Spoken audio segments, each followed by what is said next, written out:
Good evening. This is Debbie Davis. It is October 26th, and I am just doing a video tonight touching base about a few things regarding court issues, police issues, different things like that, because of situations going on, like what happened with what they're trying to do with President Trump, with all these fake charges they're trying to throw at him. Because I mean, as you know, my story as a whistleblower, I mean, this has gone on for me for years, and all I did was try to report a crime at a military base, you know, and I was supposed to be protected under the Military Whistleblower Protection Act, but that apparently doesn't exist anymore, you know. So then they proceeded to harass me in every way you could possibly imagine, and the police and the courts and everything, just like what they're doing to President Trump. So I feel led to and obligated to say, you know, say something tonight about all of these issues, and not just me, other people these type of things have happened to. So you know, first of all, there was election fraud. You know, they do have the footage from Fulton County. To leave. They began letting right here people go. No announcement was ever made. Where they're That surfaced during a Georgia State Senate hearing on possible election fraud is now raising some serious questions. There's a video where they have suitcases. The video was presented by President Trump's attorney, there. Rudy Giuliani, and his team. Now, it is surveillance footage. You're looking at it right now. Ballots are being counted after the presidential election. The place, Atlanta, Georgia. It shows at about 10:40 election night, the observers were told to leave, that the ballot counting had stopped for the night. But once everybody had left, except for the ballot counters, watch what happens in the upper right-hand corner of your screen. Yeah, they pull out. They're going to stop counting. They pull out. They will wait until the witnesses over there in that roped-off area, the press and the observers, leave the room. Then you'll see them move into action and begin scanning ballots. Yeah, see? Now, the Georgia Secretary of State maintains that there was no widespread fraud in the state's November 3rd election. See? See, they're trying to cover that up. And then there were suitcases that they pulled out of fake ballots as well. Okay? And then if you that was on if you want to look at it, that was on let's see. KUSU News 2 years ago. KUSI News in Georgia 2 years ago. And then if you remember that, if you had a chance to go see the movie 2000 Mules by Dinesh D'Souza, he did a movie about the election fraud, because him and his wife are movie producers, and they just put out another movie, and I want to go see it. It's called Police State, and it just apparently came out this week, and I want to go see that. And so if you get a chance, go see that as well. That just came out this week. But last year they came out with this movie called 2000 Mules. Him and his wife, who are independent producers, I guess. And all they did was just request with a FOIA, you know, Freedom of Information Act, request of the video surveillance of the ballot boxes of the 2020 election. And they got the video surveillance of people putting all kinds of extra ballots, and so that's who they're calling the mules. And they got people putting these extra ballots in on the certain swing states. And so you have this footage of these people putting like 50 extra ballots in, and then you saw them taking a picture of the ballot box and then like texting somebody. So like texting somebody, so they were like getting paid to do it. because they would take a picture and then they would text somebody. And so these were like the certain swing states. So that was, you know, right on. You know, all they did was request the video footage, which was a freedom of information that anybody could have requested of, that's, you know, all of our ballot boxes. You know, so we know what's going on with our ballot boxes. And so they had gotten that footage and then made this video called 2,000 Mules. And so they figured there was about 2,000 paid people, which they called mules, that put in fake ballots on the 2020 election. So for this whole thing that they're, they're trying to say, you know, basically come up with all these different things, you know, against Trump, you know, and then trying to say that he's making up, all these people are making up these things about election fraud, when there's all this footage from these different news channels and right from the ballot boxes. You know, it's like, how, I mean, all you got to do is, for the Freedom of Information Act, request the ballot boxes. You'll see these people putting extra, I mean, you know, they don't even, you know, it's all propaganda. It's all like they're not going by any real evidence anymore. It's all just a political agenda, because there is evidence. So, okay, anyway, then so then speaking about corrupt courts and prosecutors, you know, regarding all this, I just had another court date, my second court date for that traffic ticket that I had, you know, a few months back, where I got pulled over just on the way going to a job at 5:50 in the morning, you know, and apparently I had a brake light out. It's like, oh really? You got to stop me at 5:50 in the morning, you know, like I'm some kind of major criminal having a brake light out, which I didn't even know, you know. And then I proved, so the first court date, I proved that I had gotten the brake light fixed, but they're still trying to say that I was on my cell phone as well. You know, I don't know where this charge even comes from. Okay, I was just driving to work.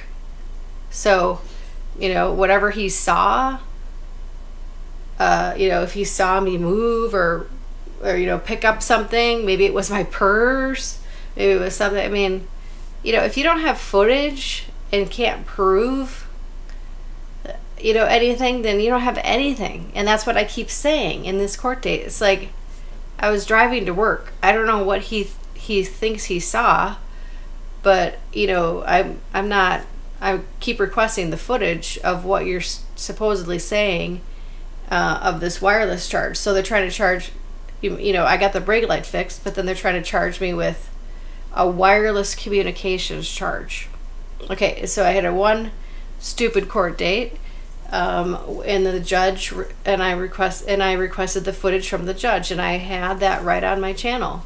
I recorded because it was a Zoom court date, and I said, I'm requesting the footage from the state that the state has against me, and she had nothing that she can present, you know. And so then I had my second court date, and this was with the prosecutor's office, the Burnsville, the prosecutor's office in Eagan, and instead of the judge this time. And once again, they refused to show me the footage. I said, okay, so this is the second time you're refusing to show me the you know, the dash cam footage. So, you know, the dash cam footage from the police, you know, why do you keep refusing? And I said, well, you know, I'm once again requesting the footage. So if you can't, and so then she just moved it again. She moved the court date to next year this time. you know, because they keep just because I think they know they don't have any evidence. They don't have any evidence, and they know they're in trouble.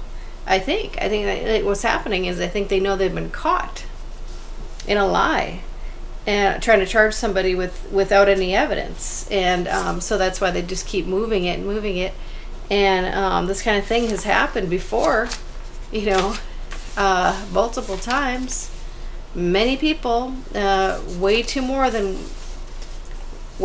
than what people would, you know, we would love to admit.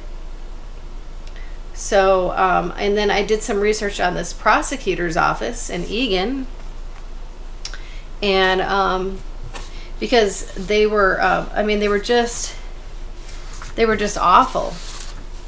You know, they were just super rude, and it's like, really, you're going to continue prosecuting this when you can clearly see you don't have any evidence, and you're going to continue this. Okay, so it's Campbell Knutson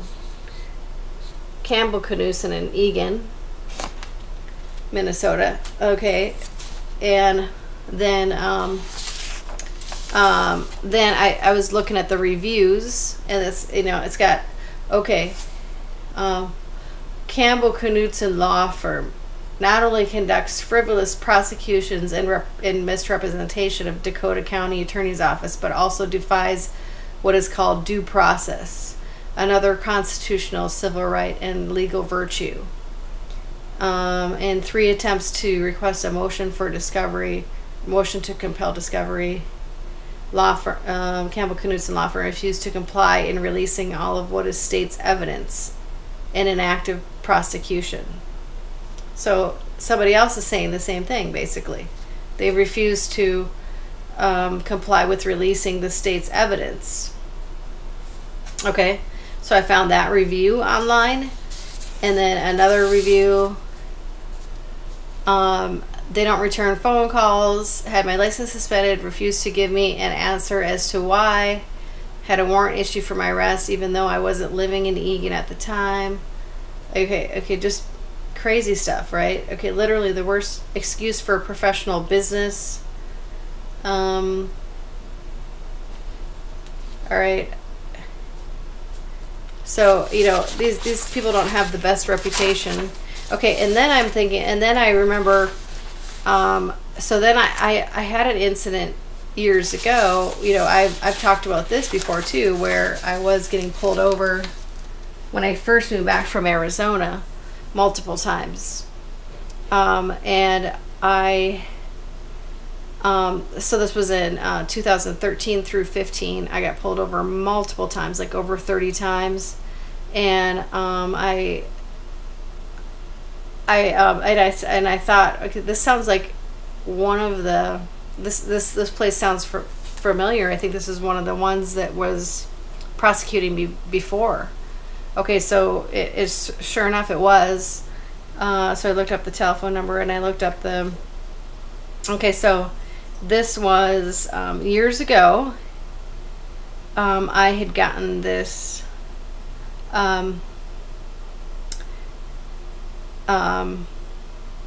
this message. Okay.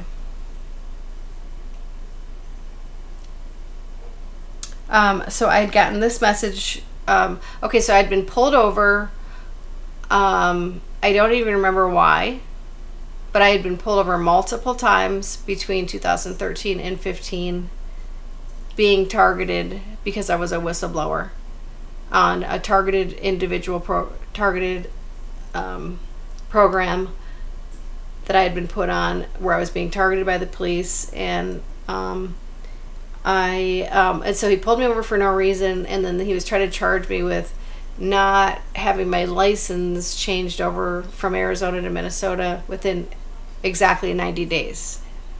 Okay, so then I had requested a continuance because I said, really, exactly 90 days? How do you know I have been here exactly 90 days? And I've been kind of back and forth still, so I'm going to fight this. So I want to request a continuance for this court date, because I don't believe you have any kind of charge here.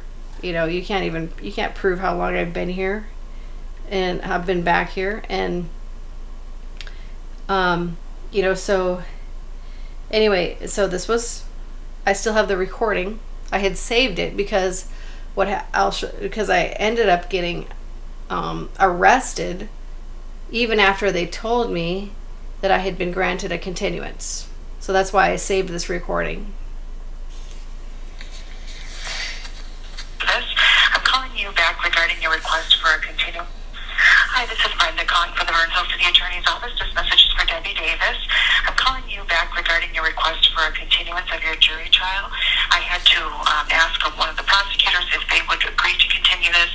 It looks like you had told Prosecutor Elliot Knitsch last May at your pretrial that you were going to hire an attorney. So the attorney had thought that you had plenty of time to do so, but you're also saying that Monday doesn't work for you. So we are now, the attorney did agree to continue this case for you. We just need to get a hold of the officer. Okay, so I'd gotten that message, and so I thought everything was fine, and so I thought I'd been granted a continuance. The very next day, this was in 2015, I got arrested saying I missed a court date. And this was the same Campbell Knutson law firm. Okay, so you know, so I'm just giving examples of how corrupt the whole system is what I'm trying to prove here. You know, what's happening to Trump is happening to a lot of other people. I mean, it's happened to so many people. I mean, it just, the whole system is corrupt, is basically just what I'm trying to prove right now. And I mean, there's so much more that has happened that I'm sure is going to come out. I mean, these courts, these police, these prosecutors' office, they're all corrupt. They're all so corrupt.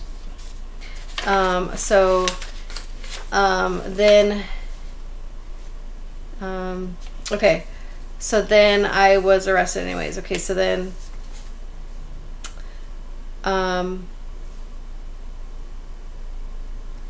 okay, so then after this court date, I was actually out that day just doing errands. After this, just you know, talking on the phone to somebody about how ridiculous this is, when I was in line at Walmart, or just, you know, I was just doing some errands that day, just, you know, last week, talking about this ridiculous situation, and somebody overheard me. This guy behind me overheard me on the phone talking about this situation with this ridiculous court thing here in where they're trying to charge me with a wireless communications charge, and they don't have any evidence. Okay, so he overhears it, and he said, and he goes, "Hey, by the way, this same thing happened to me." You know, he taps on my shoulder, and I, you know, okay, so anyway, we ended up chatting, and the same exact thing happened to him in Brooklyn Center, Minnesota, which is only like 20 minutes from, 15 minutes from here. And he said he got out of it, the charge, because the officer didn't have any dash cam footage. He refused to provide the dash cam footage, and he said it's because the officer actually pushed him as well, was physically abusive with him as well, tried to say he was on the phone as well, and that was a phone. So just the whole thing was, and so, but basically the judge did end up dismissing his case because the officer, refused to provide the dash cam footage. So in his case, the judge did end up doing the right thing. So so I asked him if he would be okay if to do a recording of what happened to him, and he agreed. And so here's his. My name is Kyle. I was pulled over approximately about 2 weeks ago for using my cell phone by Brooklyn Center Police Department, and when I went to court and everything else like that, the cop refused to show the dash cam. The judge wanted to show the dash cam so he could see the video of me being on the phone. And the cop refused to show the dash cam. And when the cop refused to show the dash cam, the judge asked him why. He said that there was some issue with it. And I made the comment that, is it because you shoved me against the car? And he said that never happened. Well, the thing that he forgot is my wife was recording from the car. So he did push me. At the end of the day, there's no way to prove someone was on their phone or whatever unless you have a video of them or some sort of dash cam.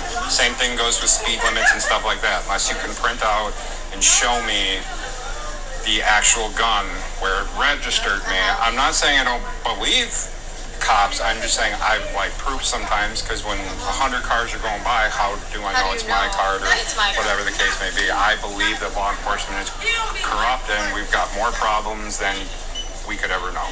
Yeah. Okay, so he gave my a little statement there.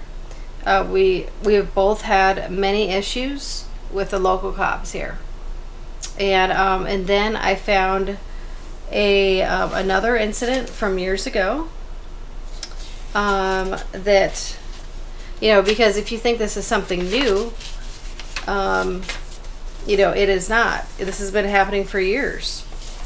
So, you know, because a lot of people think, is this something, you know, when did this whole thing start happening with this police targeting, you know? I mean, what, you know, because they can play a good act, like they're upstanding individuals and that they are doing their job, but they, you know, this kind of thing has been happening for years, you know, and the people being targeted, and they just haven't had a voice because there hasn't been an internet or a YouTube or a platform for them to speak. And you have a corrupt court system that's just shutting them up and locking them up.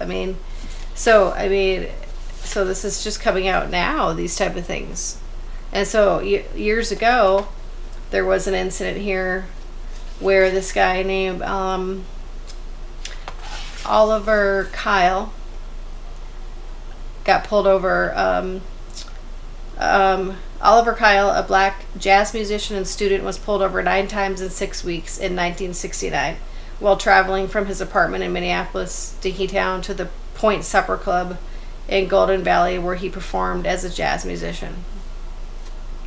So he said it was like a border check between Minneapolis and Golden Valley. Like, see a black person, pull him over. And then they would have the audacity to ask, "Are you lost?" So this was in 1969. This was in the Star Tribune. He actually wrote a book now, A Valley Too Far. Lyle, so he's got a book that he just wrote called Oliver Lyle, A Valley Too Far, a jazz novel.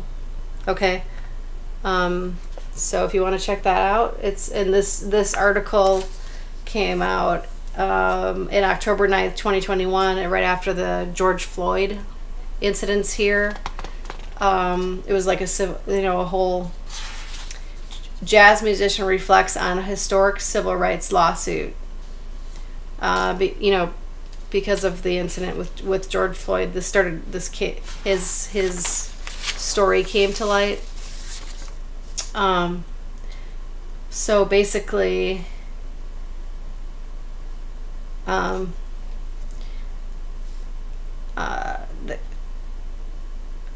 Lyle said the conduct and reputation of former Minneapolis police officer Derek Chauvin, who was convicted of Floyd's killing, was reminiscent of one of the Golden Valley officers. Every city needs cops, he said, but police just need to clean house to prevent history from repeating itself. And for that to happen, departments must get rid of bad cops and encourage good cops to speak out. I think one of the worst enemies of police departments is this thing called code of silence, referring to how some police officers are reluctant to report misconduct in their ranks. It goes back generations and generations of policing, and I think it's unfortunate because things need to improve and can improve with bad players on the police department. Yeah, I totally agree with him. You know, it's just a systemic thing.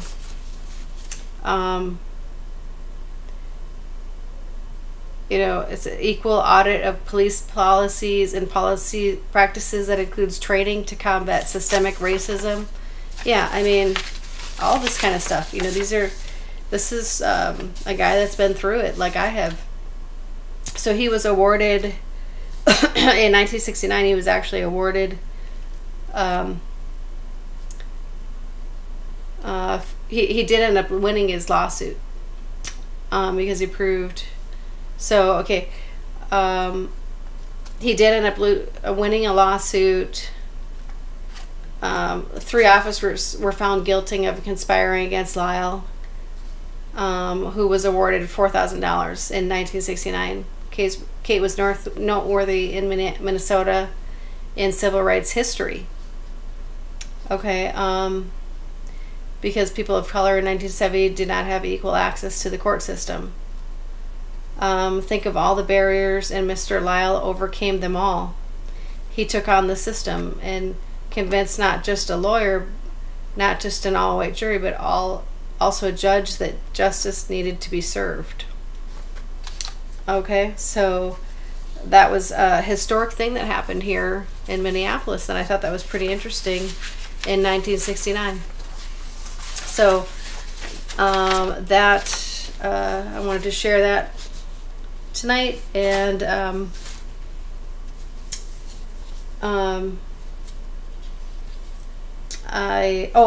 and there was another incident too I wanted to play that somebody sent me of something that happened in Los Angeles, that okay, so apparently there is a situation in Los Angeles where the police are actually possibly involved in actually gangs. It's like a whole, it's not just police corruption there. There's actually a gang. It's a police gang. Okay, so, listen to this. All right. Okay, wait. Your car and a cop just threatened to murder you seemingly for no reason. And I asked because that's exactly what happened a couple of months ago to a rapper by the name of Feezy LeBron. He's just sitting there in a parking lot on his phone when 2 LA deputies approach, ordering him to exit the vehicle. So he puts his hands up, leaves the engine off, and questions them, which is when one pulls out his gun and does this. Take off in this car and shoot you. I'm gonna make it super easy on you. You put this car in drive, you're getting 1 whack to the chest. I don't care what you got, I don't care if you got on you, but guess what, bro? Now you gotta deal with it. But if you pull some gonna take 1 to the chest. After that, he gets handcuffed and ticketed for a missing license plate, but immediately he files a $10 million claim against the police, saying he's been traumatized, suffers panic attacks, and is now afraid to even drive. I was scared to death. I didn't think I was going to make it home to see my kids. So all that goes viral, and you have people asking, well, why did this even happen? Well, we now know it may have something to do with gangs, and no, not like Bloods or the Crips. I'm talking about deputy gangs. As it turns out, the Los Angeles Sheriff Department, more than any other in the country, is ruled by internal gangs that terrorize the communities they're supposed to protect and serve. These so-called deputy gangs are not new, right? They go back 50 years, with an internal memo identifying the first one called the Little Devils back in 1973, and since then, it's spread like a virus, with at least 18 different gangs having been identified, though a recent report by the Civilian Oversight Commission named at least a half-dozen active ones. Those being the Executioners, the Banditos, the Regulators, the Spartans, the Gladiators, the Cowboys, and the Grim Reapers, with each gang operating out of a geographic precinct, which the report says they treat like quasi-independent fiefdoms. For example, the Executioners run out of Compton Station, while East LA Station is notorious as the home of the Banditos. But what they have in common is that they tend to cluster around low-income minority neighborhoods, and they mark inclusion with tattoos and hand signs, just like any other street gang. Also, like street gangs, they're violent, aggressive, and lawless, so it's not really a surprise that the report observed that the case of Feezy LeBron is characteristic of deputy gang behavior, which is further backed up by sources who told an outlet the deputy there had ties to the Grim Reapers. But also understand, that case is mild compared to some of the other activities, like, for instance, killing people. Take, for instance, the infamous case of Andres Guardado. He was an 18-year-old Latino security guard who was just talking to someone at work when 2 deputies pull up. They begin chasing him, with one of the cops then shooting him in the back 5 times, killing him, and later claiming that it looked like he had a gun in his waistband and he reached for it. The police maintaining they found a gun at the scene with Guardado's family, they said they didn't believe it. So they sue, and the police do, you know what innocent people do. They settle for $8 million. You know, innocent cop behavior. With a whistleblower later testifying under oath that the deputy who shot this young man was seeking to join the executioners. Because these gangs require new recruits to initiate themselves by performing some violent act against the community, often shooting someone. So prospective gang members have deliberately followed someone they believed to have a gun so a confrontation would occur. Or like in another case, deputies transporting a shooting victim to the hospital took a little detour and assaulted them instead. So you have this long list of dead young men, mostly black and Latino, from Anthony Vargas to Paul Rea to Sean Monterosa, with their mothers and many others protesting and suing the county for their son's wrongful deaths. And in fact, as of 2021, according to a report, deputy gangs had cost taxpayers at least $55 million in court judgments and settlements. But very often, these criminal cops just get away with what many consider murder because they make the shooting seem justified. With one deputy whose voice was substituted for his own safety telling CBS they plant weapons on the people they kill. There have been multiple occasions where they say, hey, we got a guy that has a gun and he's running from us. In reality, that person never had a gun. And they would say, oh, it was a phantom gun. It was something that really wasn't there. Another deputy explaining how they'll just arrest people for no reason and then find a crime to justify it after the fact. Called working backwards. You make the detention first, then you figure out legally how you can make that detention. Then, when one cop shoots someone, the gang often throws a party to celebrate, even recording every shooting in an official book, as well as doing things like embellishing their tattoos, like adding smoke to a gun to signify a kill. But a key thing here is that these deputy gangs also wield unwarranted power inside the stations and units where they exist, calling the shots that would otherwise be reserved for sergeants, lieutenants, and captains. So as a result, they often control things like scheduling, assignments, and promotions. And if management tries to rein them in, they've been known to put up resistance through work slowdowns and lying on reports to protect each other. Plus, if you refuse to join or try to speak out against them, they stop sending you back up on dangerous calls, steal your bulletproof vest, even leave dead rats outside your home. And of course, that's in addition to the very in-your-face stuff of threatening to hurt or kill you. All of which is why you have Sean Kennedy, a law professor who studies deputy gangs, saying you have this incredibly toxic culture. So we're really seeing a cult of us against them, in which police, the sheriffs in the gangs view themselves as warriors or occupying armies against minority communities. And adding that for those deputies, their status is enhanced by using excessive force against community members. But despite countless reports, investigations, and complaints over so many decades, change is yet to come, partly because the gangs are so entrenched, but also because they've enjoyed the backing of certain sheriffs. Right? Sheriffs like the controversial Alex Villanueva. He worked at the East LA station early in his career, then got elected as sheriff in 2018, promising to reform the department. But when he actually got into office, the oversight report says that he at the very least tolerated, if not rewarded, deputy gangs, even installing members as his right-hand men. With some examples including making a tattooed caveman his under-sheriff and promoting a Grim Reaper to chief of staff. And then in public, he'd sometimes deny the gangs even existed, but other times he would acknowledge them but seemed to defend them, like when he said to Al Jazeera, it's a social function. People band together. Unit pride. In the absence of good supervision, yes, it could be harmful. But other groups, they have tattoos. In fact, all of them engage in charitable activities. However, since last November, a new sheriff's in town, and his name's Robert Luna, an outsider of the department who last served as Long Beach police chief. And just last month, he created the Office of Constitutional Policing, which is tasked with eradicating deputy gangs. But of course, all of that's easier said than done. This is a problem that has gone for decades and decades. And during that time, we've heard a lot of reforms floated. Things like prohibiting tattoos, breaking up gangs, and reducing the autonomy of precincts. But the problem in LA just continued to grow and grow and grow. And it's gotten to just such a crazy place because, understand, there are other police gangs that exist elsewhere in the country. But reportedly, no other large law enforcement agency is so ripe with them like the LA Sheriff's Department. Right? It is the second largest municipal law enforcement agency in the country. They have this number of officers policing more than 4 million residents. And according to the oversight report, as many as 15 to 20% of deputies agreed to join a gang. But that's where the story ends for now. Obviously, we're going to keep our eyes on it. Make sure you subscribe so you can... Okay, so there you go.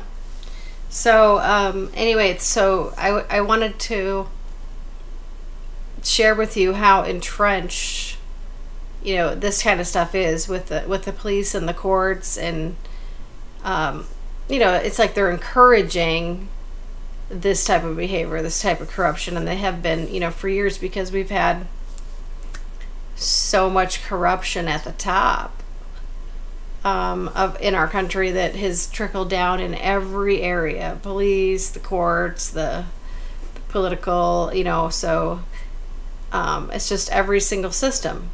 So I mean, that's what President Trump is up against, is like the whole system is corrupt, you know. So if you don't know that, you know, I'm just giving you a little bit of information. But, you know, so, you know, they're a brood of vipers. It's a brood of vipers. It's what Jesus talks about. Jesus talks about the brood of vipers. He says, "You brood of vipers, how can you who are evil say anything good? For the mouth speaks what the heart is full of."